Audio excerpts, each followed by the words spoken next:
bring this back up. Okay, great. Well, welcome everyone. I'm Sam Malins, and I'm with my colleague Sheena Palmer. We're both clinical psychologists at Sherwood Forest Hospitals, and we're part of the physical health clinical psychology team. Today's session is psychological PPE-12, addressing anger, frustration, and irritation. So just a tiny bit of housekeeping. If you've been to one of these sessions before, you will know the drill. If you move your mouse around, you will get this rectangle towards the bottom of your screen. Just in from the timer will be a picture of a camera. If you click that so that it's got to cross through, it'll turn your camera off. If you click the microphone so that that's got to cross through, it'll turn your microphone off. And also, we'd really encourage you to comment and ask questions throughout.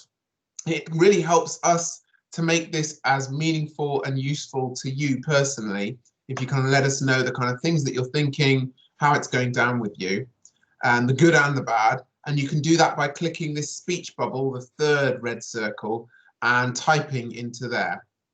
Also, just to let you know, we're recording today's session. So if you or anyone else is unable to make it for the whole session, you can watch it back. It will be shared on the Facebook page and in the bulletin next week. And as always, we'd encourage you to think workshop, would workshop, as in, like these guys in this picture, you would expect to leave with something that's useful. So always be thinking, what's your takeaway right from now? And don't feel, well, forgive us if not everything we do is completely applicable to you, but don't feel bad about leaving the stuff that seems irrelevant. And in that vein, we'd encourage you to have a pen and paper ready to write down stuff that you're going to take away.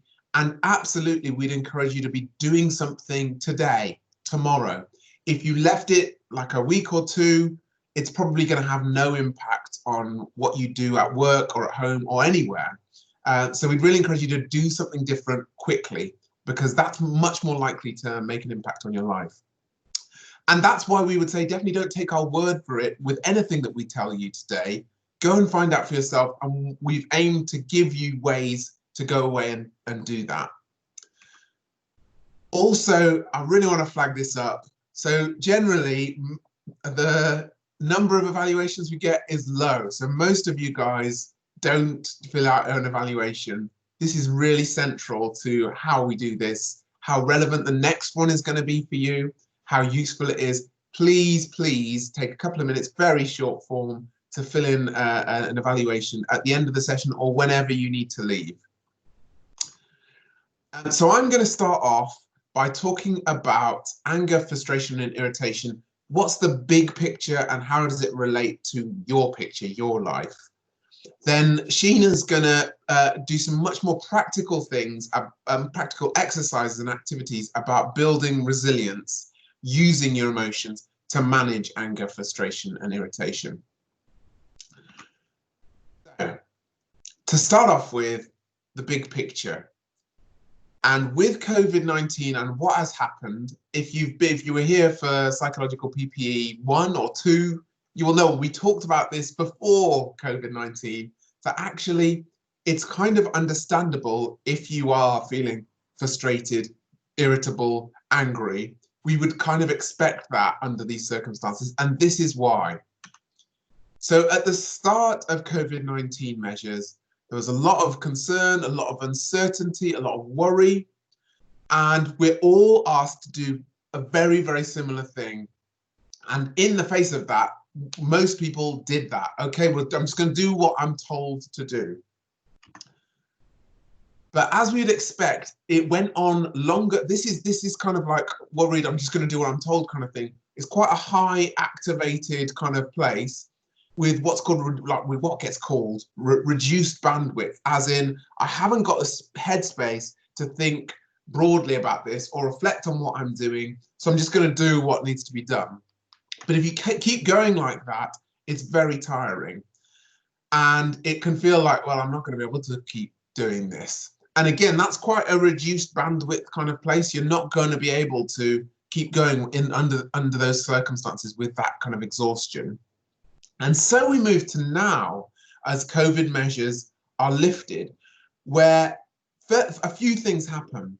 We aren't all doing the same thing now like we were in the beginning. There's quite a big range of things that we're being asked to do now, depending on who you are. It's going to affect me different to the next person, to the next person. And we've got increased bandwidth now, so we can reflect. And so we can look back and think, oh, hang on, that wasn't right what they decided to do then. Or hang on a minute, that shouldn't have gone like that. Hey, that went really badly. And this can mean that in this place now, we're more likely to face or feel irritation, frustration, annoyance, anger. So that's the kind of context. So if you are feeling those kind of things, it's understandable. We would kind of expect that under these conditions. But it really fits with the big picture around patient safety. As in, if we don't manage anger, irritation, frustration well, it reduces patient safety. And I just want to use that COVID-19 thing to explain how it fits with typical reactions to failure. Firstly, they're retrospective. So when we're looking back at what happened at the start of COVID-19, we know what happened. We know how it worked out. And we judge people, let's say colleagues, or it doesn't really matter who, on what we now know. When those decisions were made, they didn't know that. So when we're looking retrospectively, we're almost certainly going to make unfair judgments of people who have done things in the past. But also, we focus on proximal reactions. So as in, we focus on the people who were nearest to the problem and are much less likely to think about people who are further away from it. And lastly, we do this kind of counterfactual thing. So we'll start talking and thinking about what could have been done, what should have been done, but that actually doesn't help us explain or understand what did happen. And so I guess these are part of what's likely to make us feel irritated, angry, or frustrated. It doesn't mean that wrong things didn't happen in the past and that could be done better in the future. But this kind of approach, it leads more to things that are going to feel more like blaming than learning. So, and this is really illustrated in studies where, I'll give an example. They go into a hospital. This is in the US, so there's probably a bit of transfer. And what they do is they ask the people there, the management, what happens when it goes wrong, when there's a patient failure or there's something related to the healthcare that shouldn't have happened. And you can probably guess the kind of things that were identified. There were human errors, guidelines weren't followed, there were communication failures, there were miscalculations, there were procedural violations. So then, and I guess we would expect that, we're used to these kind of procedures. But then they asked a question that we don't normally ask, which is very scientific, very useful, but isn't usually asked, which is, okay, so that's what happens when it goes wrong. What happens when it goes right? And also, I guess the logical answer would be, well, it's something different to these things, something different to that. I don't know what you would guess would be the things that are happening when it goes right. But what they actually found was human errors, guidelines not being followed, communication failures, miscalculations, procedural violations. So this is not to say that particularly, for example, procedure violations, there are specific procedural violations which are much more likely to happen when it's going wrong. But in general, these things may not, as a broad picture, might not be the thing that makes the difference between it going right and going wrong. But what does is firstly, not taking past successes as a guarantee for future success, having the ability to say stop, having diversity of opinion, and be able to have polite dissent, as in someone more junior saying, I don't think what you've told me to do, to someone more senior, I don't think that was right. Keeping discussions on risk alive, even when it looks safe. So I'm still going to keep the whole risk thing on the agenda, even if it looks like this is going to work out fine. So this is the kind of stuff that from going into hospitals, asking what happens when it goes wrong, what happens when it goes, what happens when it went right. These were more like the unique kind of qualities that were identified there. There's some important things about this. Firstly, they all have to do with how we manage anger and frustration. Imagine going into an environment where the team is frustrated with one another or feeling frustrated and having the ability to say stop, or having some polite dissent or diversity of opinions. Those things are much less likely to happen if anger, frustration hasn't been managed well. All of these things are less likely to happen. But the good thing about what helps when things go right is there's not just these things. There'll be different things depending on whether you're coming from, a clinical area, I don't know, a particular clinical area, say surgery, different clinical area. You could be in management, you could be in communications, you could be in IT.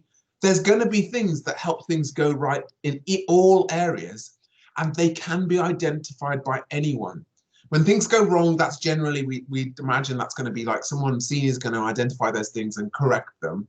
The stuff that that helps when it goes right can be identified by anyone. And so I'd kind of ask, what helps things to go when they go right in your place of work? And I'd really encourage you, talk about those things, affirm them when other people are doing them, and tell people about them. Tell more senior managers about these are the things that are there in spades when it's going right for us. Particularly, let's say, a challenging situation that turned out going right. What was going on there? What helped that go right? This is because, in terms of safety, off the back of those studies I was just describing, identifying and building capacity for the things that help it go right is a better way of improving patient safety and generally care than it is just purely identifying the stuff that went wrong. Those are not irrelevant; those are still important.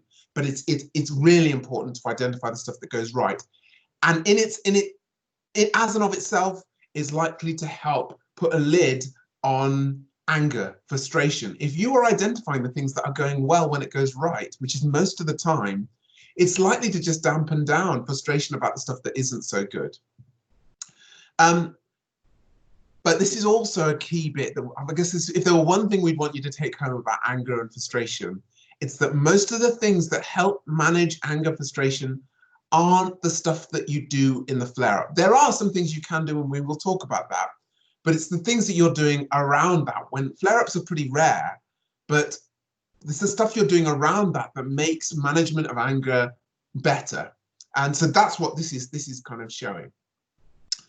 Next piece of the big picture is that rudeness or expressions of anger in a kind of volatile reactionary way are one of the biggest impacts on care, and that is what this is saying as well.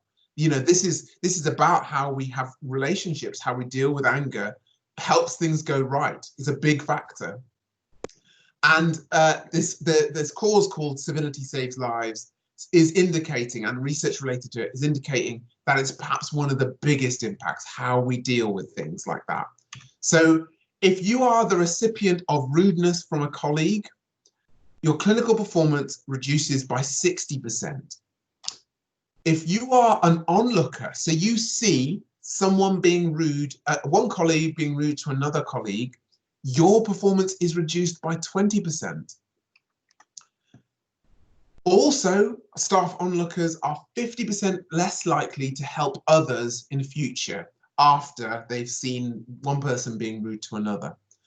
And patients who observe like rudeness between healthcare colleagues feel more anxious about all staff, not just that person being rude. They'll feel more anxious about the staff team as a whole. And the way I think about this is, imagine a piece of equipment that if you weren't using it, your clinical performance reduced by 40%. And if you weren't using it, even people who are watching you using it, their performance reduced by 20%, and it made them less helpful to other people. Imagine if we had a piece of equipment that made that big a difference. And that is what we're talking about in the way that we communicate with each other around anger, frustration, irritation. So that's the big picture, but I want to spend a few minutes talking about your picture. What does this mean for you? So I put this slide in as a compromise because I know some people will want this, but I'm saying the stuff that's going to help most is not going to be in the moment when you are angry and about to have an outburst or flare up. But I'm going to tell you the 3 things that will help anyway. But it's the other stuff that's more important. Firstly, be aware of the warning signs, especially in your body. Your body's going to tell you when you're building up to getting angry before you know it in your mind or in your emotions. So you're going to feel it here before you know it in what you're thinking, before you know it logically. So keeping a check on your warning signs. And if there were one key, would be clenching. A clenched jaw, clenched fists, even clenched toes, all of those things are more likely to happen if you're building up to getting angry. And if there were one big thing that you can do when you've noticed that, is buy yourself some time. You know, those people, when you're angry, your bandwidth is reduced. You're not going to be able to think like freely, flexibly, creatively to solve a disagreement when you're really angry. You're going to be pretty fixated, actually. So buy yourself some time. Take 5 minutes to walk around the block if you can. Go and just step out for a minute. That's worth it, even if it's for a minute. And in that time, breathe or move, or move. That's what your body's wanting to do when it's getting angry. It wants to either fight or fly. So give it a little opportunity to do that, to release some of that anger. But overall, and this goes for everything, slow down. Do it at 50% the pace, 75% the pace that you were going to do it. It's going to be really hard to be very angry if you do that. And when I think about for myself, the moments in my life that I'm least proud of are generally when I'm rushed or trying to get through things quickly.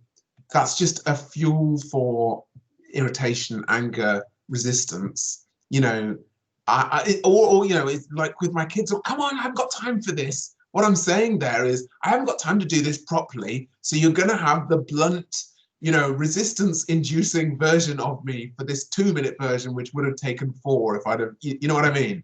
So slowing down, going at something in an unhurried way, that's a great way to show someone that you care and that you value them. So I think that's a kind of take home for the moment, but for everything. So that's in the moment. What about soon after? There's been an incident. This will happen. Someone will get annoyed and say something that is upsetting at home and at work. And I just want to flag up a way of communicating that can be really helpful under those circumstances. So let's just look at different types of communication. Firstly, there's aggressive communication. So as in, I think I'm more important than you, and so I'm going to treat you as such. That's what aggressive communication is saying. Then there is passive communication. I'm kind of in deference to you, and I refuse to assert my position here because you are more important than me. I actually find that, well, and this would be backed up by research, most people don't stay in that passive position. It usually becomes aggression or one of the others. In that, what the reason for that is that it's quite, when you move away from the situation and you have a bit of space, that's when you'd think, flipping it, oh, they were totally wrong.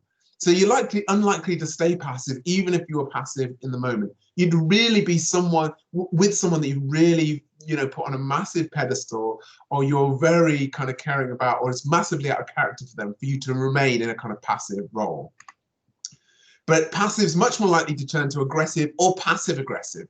So passive aggressive isn't saying I'm really big and better than you. I'm feeling pretty small, but I'm going to try and make you feel even smaller than that. So I'm going to not tell you, I'm going to let down your tires, or I'm going to tell someone some secret that I know about you. It's the backhanded thing, way of being aggressive. It's ultimately aggression in sheep's clothing.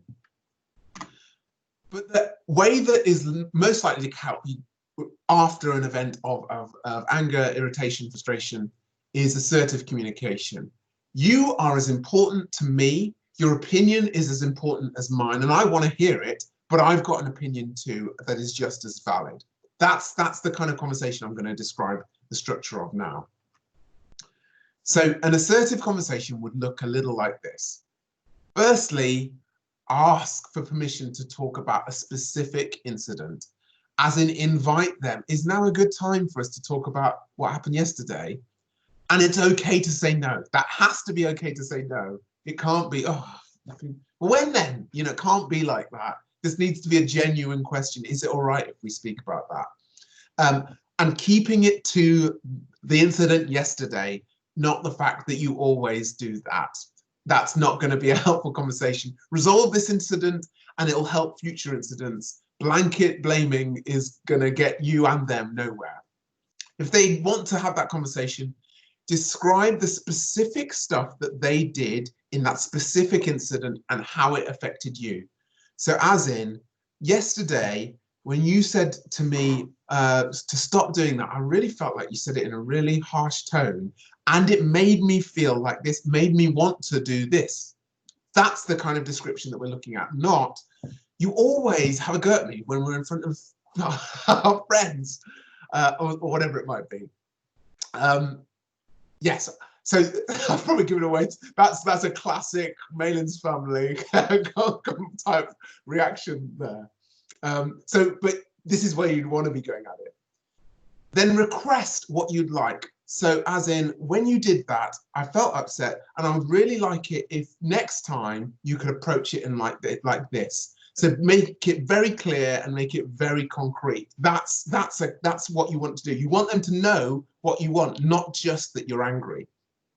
Then offer. Okay, so that's my bit. Thank you for saying you'll do that. What did you make of that situation? So that you're valuing that their view is as important as yours, and hear it, listen to it, check in with it, and ask if there's anything that you could do to help them next time. And end with a kind of check. Are we okay after that conversation? Are you doing all right? How was that? I just wanted to make sure we talked about it. It's always worthwhile to just close it off.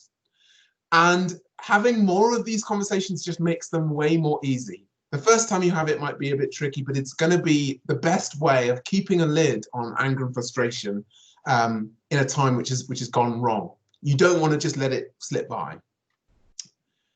Lastly, your picture, the way this looks for you, over your life, not just in the individual incidents. And like we talked about a few times through these psychological PPE sessions, the basics really, really count. As in, eat, sleep, rest, exercise, connect. I know that is simple. Well, simple to say, it's certainly not simple to do, to keep those things in balance. But changing, if there's something, if you aren't sleeping well, you're going to be more angry. If you've not eaten well, you're going to be more hangry. If you aren't exercising, you are going to have less of an outlet for that kind of pent-up frustration. If you aren't connecting to people, you aren't going to feel like you've got relationships where you can let those kind of things out. This really counts for anger, even though it's not the thing that is directly about whatever you're angry about or they're angry about. So I really wouldn't discount it, because this is the stuff that you're doing over your life, probably has the biggest impact on how you do and deal with anger. Secondly, get to know yourself and your body. What are the little early telltales that I'm getting angry? So I guess for me, it's a bit weird, but I know that the backs of my thighs start to go really tight and my jaw starts to tighten and tense. Probably no one will notice that apart from me if I don't take the moment to just say, how am I doing right now? But I know that that's a little indicator that I'm heading towards feeling frustrated. Get to know it for yourself, because it's going to be something different for you. And lastly, try it at half speed. You really want to have a serious, difficult conversation, do it in half the speed. And same goes for really appreciating something or having a conversation that you really want to enjoy. Do it at half speed and just see how it feels. So, take-home messages: getting frustrated or angry in and of itself is not bad. In fact, it can be very instructive, and I know Sheena's going to talk about this.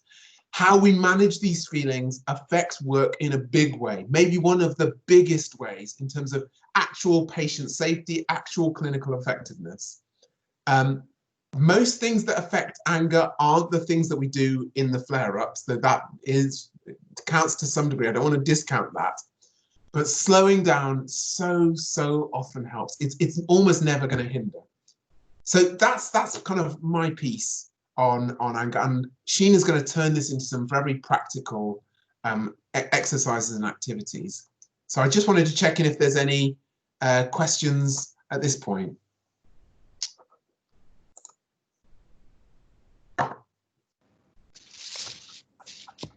Hi, Sancho.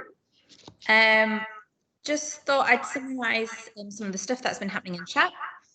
Yeah. Not necessarily any questions, but just some reflections, some really useful reflections off what you were talking about. So some were talking, well, sharing their experiences of when they felt irritated recently. Louise was sort of saying how she felt irritated when she sees people who aren't social distancing, or when in supermarkets and seeing people being rude to one another. She sort of talked about how she saw someone being rude to a member of staff at Tesco's, and that, you know, sort of felt quite irritating and angry.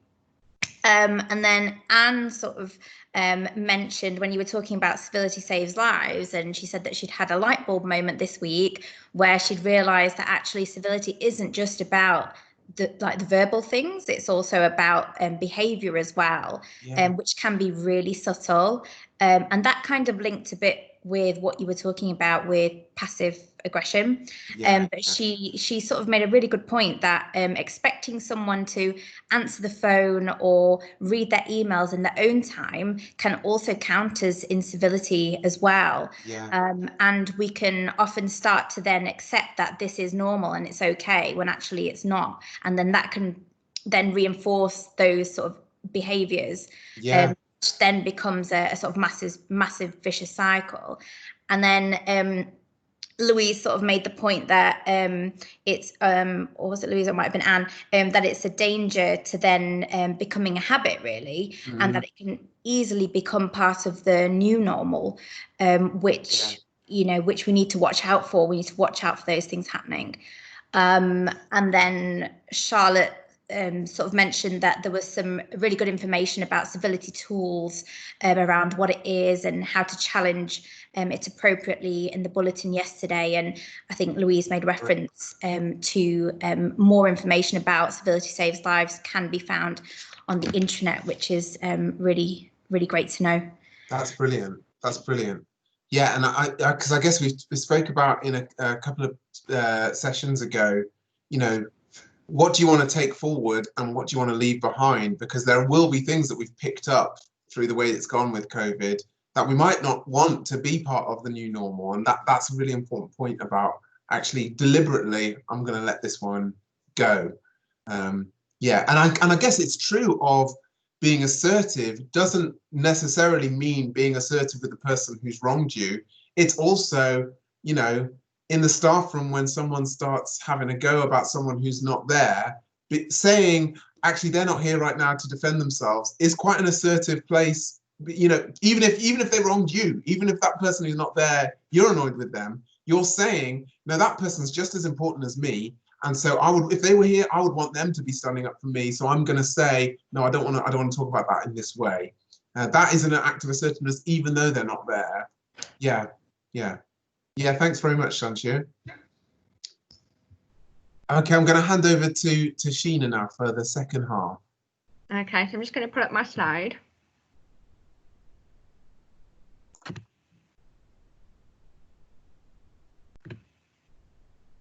Can you see that, Sam? Yeah. Hi everyone. So this part of the presentation is all about just thinking about following on from what Sam was saying about our emotions and how we deal with them, particularly with everything that's been going on. So I want to talk about resilience. And so this is the definition of resilience. There's many definitions of resilience, but I just thought this one was quite a nice simple one for us to remember and to take away. So resilience is the capacity to maintain competent functioning in the face of major life stressors. And so it's all about dealing with difficult emotions, but still doing what we need to be doing at the best we can. And the reason why I wanted to talk about resilience is because we know that emotional resilience is really, really important. It's the very thing that helps us to cope with change and manage stress. We also know that people who are resilient are more likely to shape their environment, the stressful environment that they're in, to how they want it to be, and are more likely to perceive change as a challenge rather than threat. So resilience isn't just about bouncing back after something has happened. It's also about having the capacity to adapt in the face of challenging circumstances whilst maintaining your stable well-being. So your well-being being stable as it can be. So with that in mind, what I wanted to say is that resilience is not something that we are either born with or we're not born with. It's something that we all have. But the degree to which we are resilient in life is affected by many things. So it can be our past experiences, can be our upbringing, can be our age, can be our gender, it can be financial difficulty, it can be our job, it can be so many things, and all of these affect how resilient we can be. With that in mind, it's actually saying that actually resilience is something that we all have and we can all nurture it, we can all develop it. And I think that's something that's really important to hold in mind, especially when we're dealing with so much that is going on at the moment, and as we move into the aftermath of it as well. So you might ask then, well, how do we build resilience? And what I would say is that what we could do is look at the common traits that resilient people have and think about which one of these things do we have and that we practice quite often, and which one are we perhaps not so good at and maybe we need to spend a bit more time doing. So there are 7 traits of resilience as far as I'm aware in terms of from clinical psychology, and I'm just going to go through them with you. So the first one is self-awareness. We know that resilient people tend to be quite good at being self-aware, and they're very, very in tune with how they're feeling. They're very in tune with whatever's going on inside of them. If there's a conflict that's going on inside of them, that's raging inside, they're very aware of how they view the world. And actually, the more understanding we have of our feelings, the more likely we are able to think about how it affects us behaviourally and think about how we're responding and whether we want to respond in a different way. Perseverance. So we know that resilient people tend to be more action orientated. And by that, what I mean is that they're always working towards something, like some sort of a value or some sort of a goal, something that's important to them. And in doing so, often they are coming across many obstacles, but they see it as challenges and they keep addressing them. And the more we do that, the more they do that, they are building resilience over time, and they are managing difficult feelings that may come up in the process of achieving something that is important to them. We also know that resilient people tend to have a belief that we are in control of our own action, and we are also in control of how we choose to respond to external events. Resilient people are aware of the value of social support and how it fosters resilience in us. We know that by surrounding ourselves with people that mean a lot to us in terms of, our friends, our family, or even organised groups, such as people that you go to the gym with, or you do an exercise class with, or people that you might have a book club with, or people that you might do a running club with, just anybody, that the more we surround ourselves with people and the more we build those relationships can really help us to deal with difficult emotions and over time build that resilience. Perspective is another important one. So with this, what I mean by that is that resilient people can actually recognise that we're human and that we make mistakes. And instead of trying to deny them or hide from them, we actually look at our mistakes and we ask questions like, what happened here? What went wrong? What can I learn from this? We're more likely to see change as challenges instead of obstacles or threat, and we're more likely to think about how we want to respond to difficult things that are going on. Resilient people also tend to be able to laugh at life difficulties. Now, that's not to say that we underestimate the seriousness of what's going on or we downplay it, but sense of humour as a trait has been shown to be found in a lot of people where resilience is high. And what we know is that actually it helps us to shift our perspective from seeing something as a threat or something that's so stressful to something that we can manage and something that we can grow from and we can learn from. And actually, having a sense of humour also alters the way our body responds to stress. So it has a calming effect, and it changes the way we feel stressful things or stressful emotions or anger or anxiety. And then finally, optimism is also another important one. So we know that people who are resilient tend to see the positives in life. They also believe in their inner strength and actually know that seeing the positive and believing in ourselves can empower us, and it can help us to choose from a range of options rather than just seeing things in a more rigid way or more negative, limiting way, where we feel like we don't have much choice and we can't do the things that we want to do. So with all of these in mind, it'd be really interesting to hear from you in the chat box or chat page if there's any of these that really jump out to you. You know, are there any that you feel like you're particularly good at? You know, for example, you feel like you have a great sense of self-awareness, and that's a really, really good thing. Are there anything that perhaps you feel, I hadn't thought about it, and actually maybe I've lost that a little bit over the past few months, you know, with COVID, with changing things, with being on adrenaline and being in a high pressure situation. For example, I've lost a bit of sense of humour, or I've lost the ability to look at the positives in life or in the situation. So for me, you know, it was really difficult with all this lockdown, and especially having my son being at home, juggling childcare with work. But actually, I saw the optimism in the sense, I saw the positives in the sense that, well, I get to spend a bit more time with my son, and I get to have more time as a family. And actually, okay, I'm not working at the hospital, but then I'm not having to commute, and so I'm using that time to go out for a walk and have an exercise, and that's making me feel a lot better. So it'd be really interesting to hear what you think, and do please write them in the chat box. So the next part is about managing difficult emotions and building resilience in a more practical way. What I would say is there are a number of ways that you can do this, and I'm going to go through them with you, and I really appreciate it if you would do them with me, you know, in terms of actually giving them a go during this presentation. The first one is all about reframing. A lot of the time, when we experience difficult thoughts, when we experience difficult feelings, we tend to hide away from them, or we tend to run away from them, or fight them. But actually, it's about thinking, well, actually, our feelings and our emotions are useful, even the most difficult ones. They give us information that we can make good use of. They tell us there's something wrong in a situation, or there's something that's not sitting well with us, and it's causing us to have these feelings. Therefore, we need to act, and we need to change it, and we need to do something about it. They also remind us of what's important to us and what matters to us. So if we feel quite angry about something, for example, you know, you might be at the hospital and you might be asked to work in a certain way, or you might be limited in working in a particular way.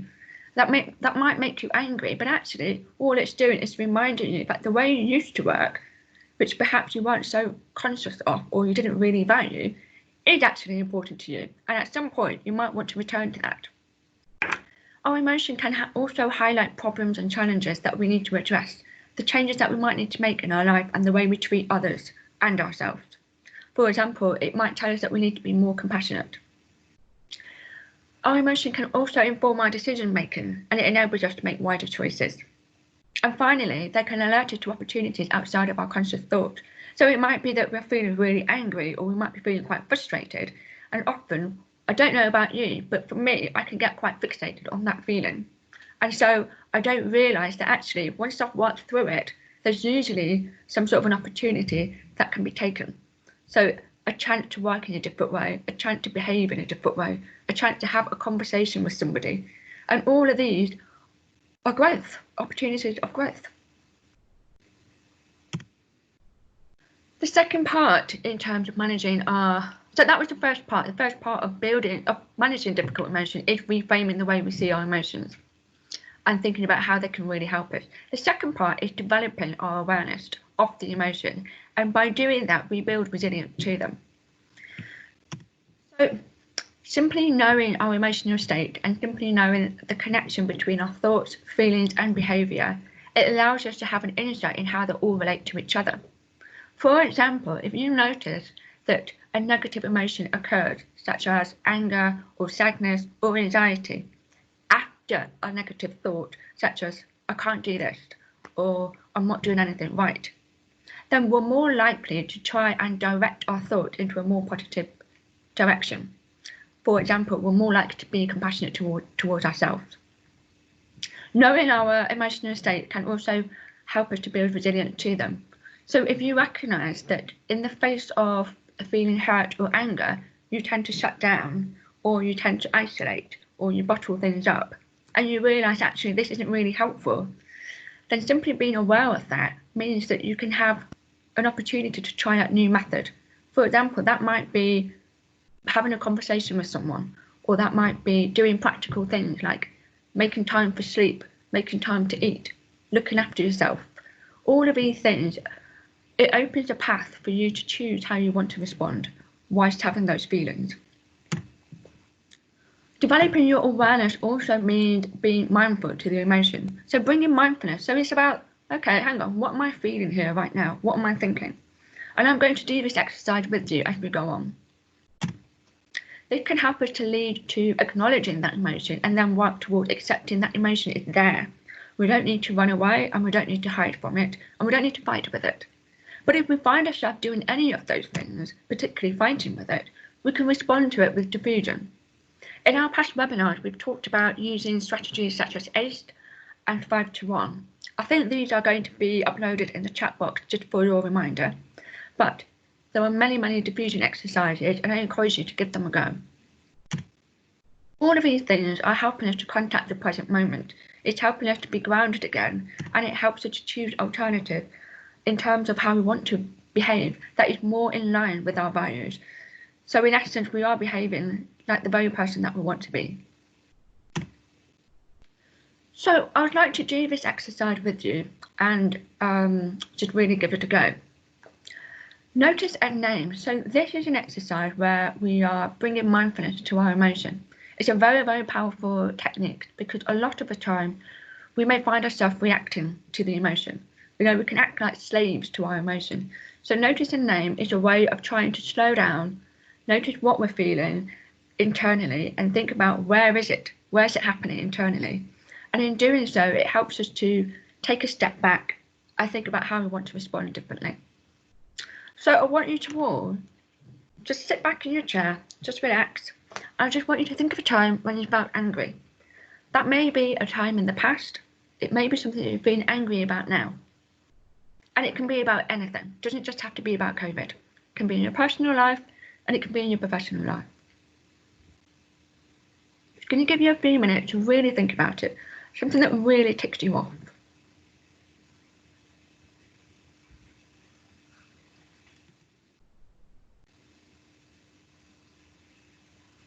And I want you to notice that anger now, with a sense of curiosity and openness. Bring the mindfulness to it. Look at that emotion. Really notice it.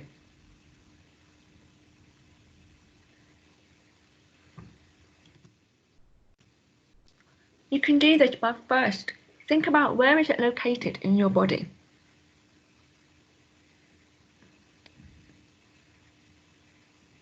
Is it located in your chest? Is it in your stomach? Is it in your head? Is it in your jaws, like Sam mentioned? Is it all over your body? Really pay attention. Are there multiple? Is it multiple? Are there different types of anger all over your body? Is there more than one? What's it doing to you? Where do you notice it most if it's all over your body? Where do you notice it least?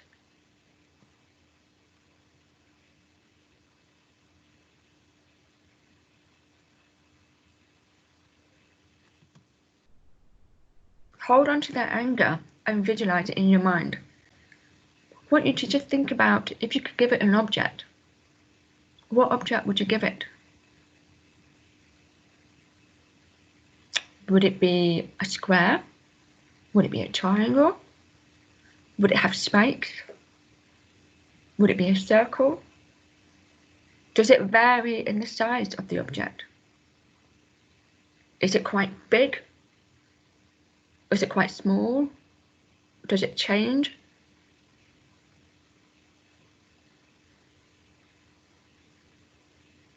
Notice the colour. What colour would you give that anger? Would it be red hot?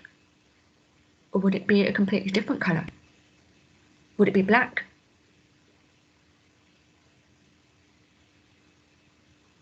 Notice the texture. You know, does it feel like it's quite hard? Is it pressing on you?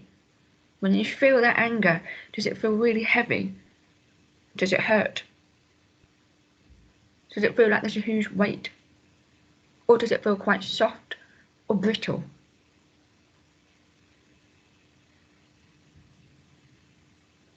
Notice the temperature.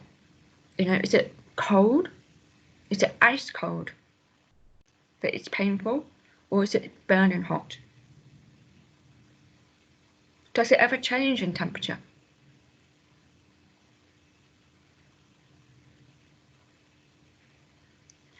Does the object vibrate? Can you feel a vibration, or is it just the same and just constant and dull? Or is it throbbing?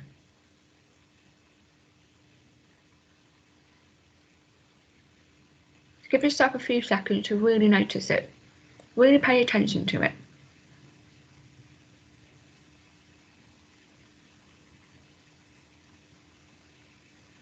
And then if you feel like you can, give it a name.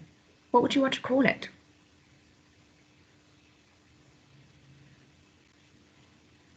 It can be something simple such as anger.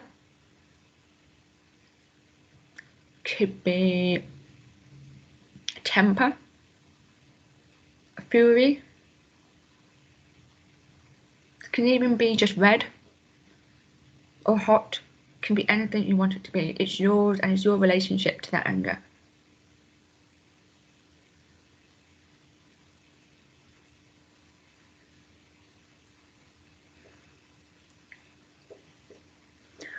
And then just think about, with all of that in mind, just think about how you now feel it, how you now feel about that anger. Does it feel a bit more contained? Does it feel a little bit more like you've got a bit of distance from that anger, and that you're aware of it now, and that you've got a bit of a visual image of that anger? So this is what we call bringing mindfulness to the emotion. I'll be really interested to hear your feedback and how you found this exercise, and you can share this in the chat box. And it might be, this works for all kinds of emotions, not just anger, so you might want to try it with anything else that you might be feeling as well. Sometimes, actually what I was going to say, sometimes when we do this exercise and we've noticed, okay, I'm feeling it, I can feel it, it's there. What do I want to do with now? Well, one of the things that you can do is, if you feel like it's interfering and it's getting in the way of you doing what you want to do, use diffusion. Use the ACE or use the 5 to 1. Bring yourself back to the present moment. Sometimes that might be a little bit difficult to do. And actually what happens is when we're feeling this emotion, when we're feeling this anger, we might be feeling like we're caught up in an emotional storm. And actually it's pulling us everywhere. We're experiencing all these thoughts and we don't know what to do and we just can't do anything useful. So the best thing we can do then is to drop the anchor, which is the next part of the exercise that I'm going to do with you. So just hold on to that anger that you just thought about. So you feel like you can sit back again and close your eyes and think about it. Just hold on to that anger. Remember what it felt like and where it was in your body. And then I want you to push your feet into the floor and just feel the ground beneath you. So you're feeling this anger, you can visualize it, you can see how heavy it is or what it feels like, and you push your feet into the floor, you're dropping the anchor and you feel the ground beneath you. Sit up in your chair and just notice how you're sitting. You know, are you sitting quite tense? Are you sitting quite relaxed? Pay attention to your body posture. And also notice the chair that you're sitting in and what that feels like underneath your thighs. Look around the room and notice what you can see. Really pay attention to what you can see. Notice what you can hear. And notice what you are doing right now. Right now, you are trying to be present whilst still having these feelings. You're not doing anything with them, you're acknowledging them, but you're still here. You're right here in this room, you're listening to me. Take a few deep breaths. See if you can breathe down through your entire body. And remember to breathe out longer than you breathe in.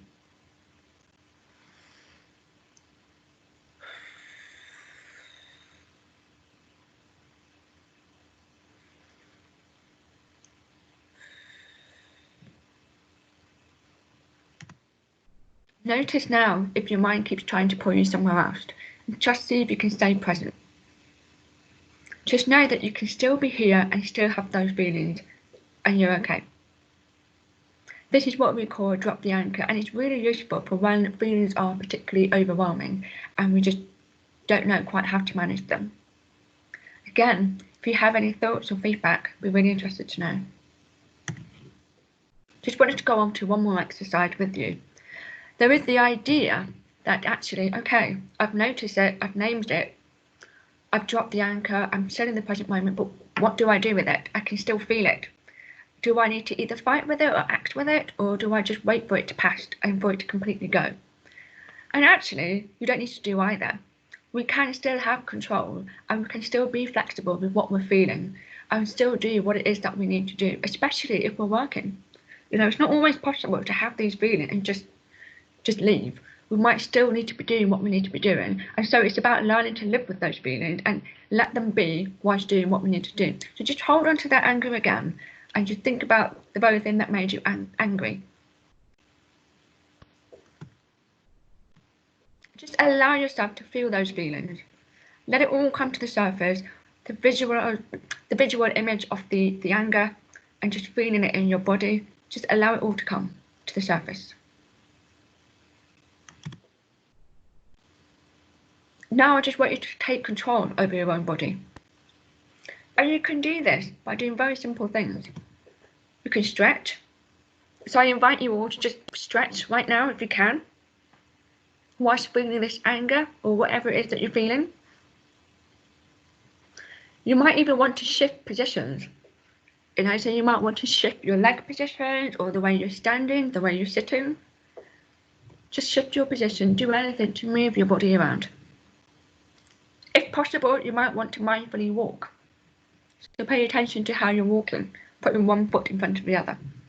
Or if you're eating or drinking, pay attention to what you're eating and what you're drinking. What does it taste like? What does it smell like? Are you enjoying it? Are you not enjoying it? So all of these things, actually, what you're doing is you're taking control. So you're not doing anything with the anger. You're not fighting it. You're not wasting time with it. You're allowing yourself to have those feelings, but you're also having control over what you're doing in the present moment, which is stretching, shifting, doing your work, moving around. So these are the exercises for how we can manage difficult feelings. And the more we do them, the more we're likely to build resilience to them. The more likely we stop reacting and we choose to respond in this way. And finally, just before we finished, resilience is not about just managing negative feelings, but it's also about creating opportunities for positive emotions. So it's about giving ourselves as much opportunity as we can to experience things that makes us happy, that makes us feel love, that makes us feel hope, that makes us feel gratitude or joy. And we can do this in a number of ways. We can do this by focusing on the positives in our lives. So practicing optimism, for example. Choosing to think about what is going well in our lives. What Sam was talking about earlier, what's going well. Really focusing on that can help to drown out the negative that's going on. Expressing gratitude. I can't emphasize how important this one is. It's actually something that I've really learned for myself, because my husband and I, since the lockdown, we have started saying 3 things that we're grateful for every single day. And it really, really helps. It really works. So something like, I'm grateful for having a roof over my head, or I'm grateful for having my son, or I'm grateful for Netflix and being able to watch a lot of series on Netflix at my own leisure. So expressing gratitude all the time, it really helps our mindset to go from thinking about all the negative into the positives, which is what our mind is designed for. And thinking about our values, what's important, and whether our behaviours are in line with them, are actually helpful in terms of helping us to experience positive emotions. Because if we act like the person that we want to be, we're more likely to feel the positive emotion that comes with it. Takeaway home messages are that we are all resilient, and it's really important to remember this. We've all got this inside of us, and we can always develop our emotional resilience. And it's good practice to continue to do this, not just during the times when it's stressful, but all the time. And our feelings and our emotions can always be useful if we allow them to. If we reframe them and think, this is what is telling us what's going on, we listen to our body, we listen to our feelings, and we use that to guide us, it can always be useful. So thank you for listening, and please do evaluate the session. And I'm just going to come out of this and just see if there is any feedback from Sam or Sanchia in terms of what we've just been listening to. Hiya. Hi. So there were some reflections on the chat. So one of them was Louise provided her definition of resilience as building up self-preservation techniques and knowing what helps you to keep going when things are difficult. Rebecca raised a really good point that when you were talking about the traits of resilience, optimism and feeling of self-belief and the ability to have control over what will happen has really been lost during times of uncertainty, especially during the current situation. And Charlotte was saying how it's a lot easier to portray optimism to others, but it's quite hard to do it for yourself. And there was some agreement there that you can often fluctuate between being optimistic towards yourself and towards other people, but it's just a lot easier to do it to others, and sort of picked up on that we are harder on ourselves and we need to be more compassionate.